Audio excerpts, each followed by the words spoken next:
So Microsoft is out here making some big moves, man. So Xbox plus Bethesda. Microsoft just acquired ZeniMax, the parent company of Bethesda, for $7.5 billion. Huge. And with that, they've acquired tons of franchises.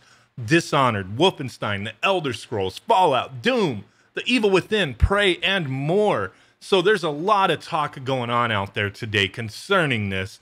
And I've seen people saying stuff like, oh my God, this is the end of PlayStation, Microsoft, won, that kind of thing. Other people who don't care. And I really don't think this is the end of the world. So what I wanted to talk about today was where I think Microsoft is going with the Xbox. Because I have some views here that I've been meaning to talk about with how they've presented themselves with the new Xbox Series X and Series S. And now with this company being acquired by them. Because just because they purchased Bethesda or ZeniMax doesn't mean that we won't see these games elsewhere.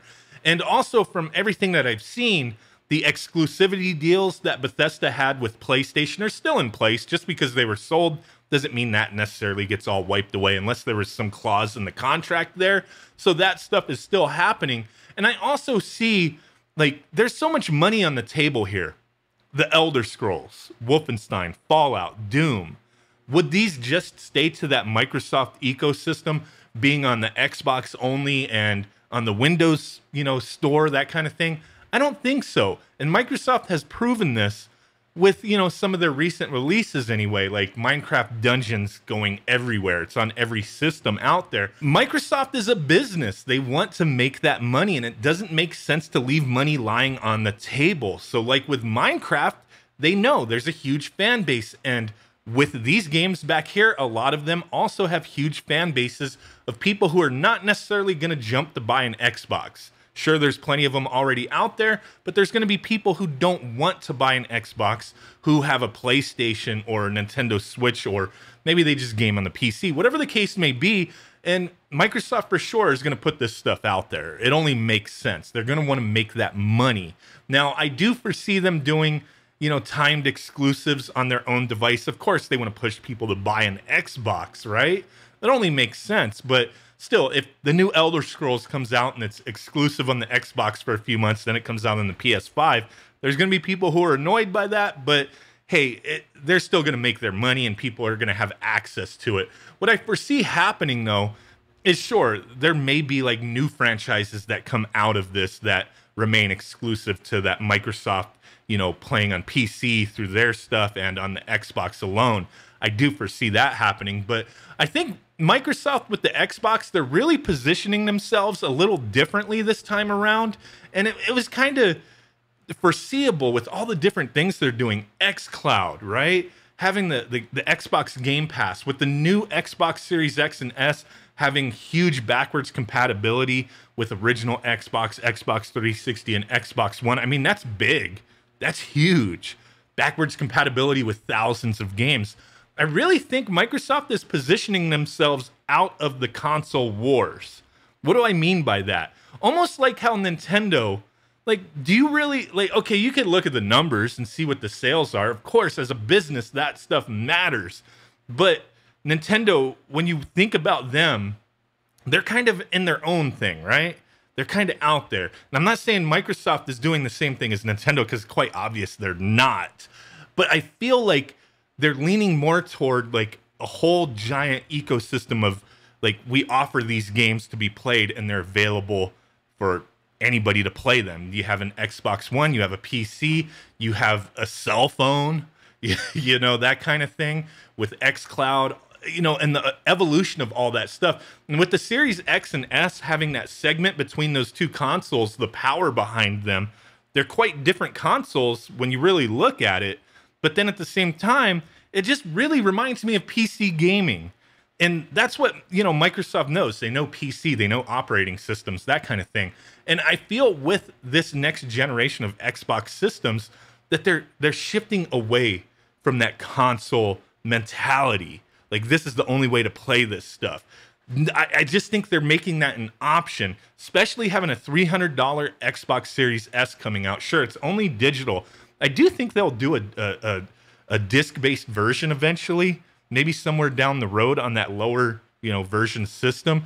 But with that, having multiple ways to play these games via all the different services that they offer, different products and devices that they offer, I really feel like they're removing themselves and becoming something different. They're becoming just like what they intended the Xbox One to be. It was one device for everything, right? I feel like that's how they're pulling themselves out of this. Like, yeah, of course they're going to pay attention to what PlayStation is doing. They're going to pay attention to everything in the gaming world, but they have this whole system here where they're making their money no matter what. They're making their money if you buy an Xbox Series X or S or not. If you want to play some of these games, you're going to play them any which way you can. And by them acquiring developers and publishers and having all these different services, they're covering their bases as far as that income stream goes. And I really do think Microsoft is going to be extremely successful this generation. Sure, we can argue all day. I'm no fanboy, but people, I keep seeing them say, like, Xbox, they have no exclusives with the Series X and X, or S and X for the first year. That may be true, but they have tons of access to games. So that's going to be a huge thing. And I really do think a lot of people are going to be jumping on these pre-orders coming up. The pre-orders are tomorrow.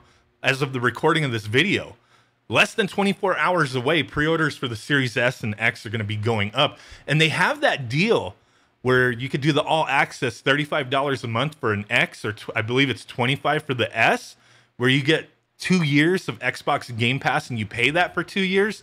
And the math lines up where it's like you're paying for the Xbox and you're getting the service, and there's no interest as long as you qualify for it. I know I've argued with plenty of people about that.